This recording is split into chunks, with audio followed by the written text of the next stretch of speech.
76મા પ્રજાસત્તાક દિવસ પર સમગ્ર દેશમાં ઉજવણી કરવામાં આવી રહી છે, ત્યારે રાજકોટ શહેર પોલીસ હેડક્વાર્ટર ગ્રાઉન્ડ ખાતે પણ પ્રજાસત્તાક પર્વની ભવ્ય ઉજવણી કરવામાં આવી હતી, જેમાં રાજકોટ શહેર પોલીસ કમિશનર બ્રિજેશ ઝાના હસ્તે રાષ્ટ્રધ્વજ ફરકાવવામાં આવ્યો હતો।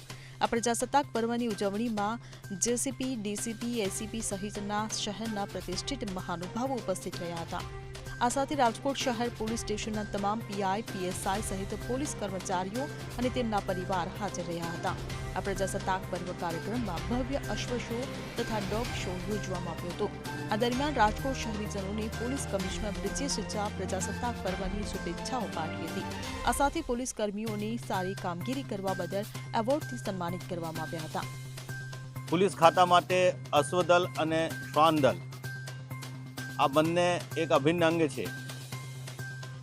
માઉન્ટેડ બટાલિયન અમારા વર્ષોથી અમારા સાથે ભેગા છે। આ લોકો અહીંયા જે પ્રદર્શન કર્યા અને સાથે સાથે દેશને જુદી જુદી જગ્યા ઉપર જ્યારે આ કોમ્પિટિશન થતા હોય ત્યારે પણ રાજકોટ શહેરના અશ્વદળ ત્યાં જતા હોય છે। અને શ્વાનદળને રાજકોટ શહેરમાં 3 ભાગ છે।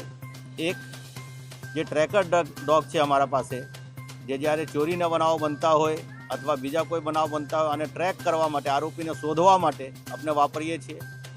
બીજા એક્સપ્લોસિવ ડિટેક્શન માટે અમારા પાસે ડોગ છે, જે કોઈ પણ એક્સપ્લોસિવ પદાર્થ, એનડીપીએસને લગતા પદાર્થને સૂંઘીને અને ડિટેક્ટ કરતા હોય છે।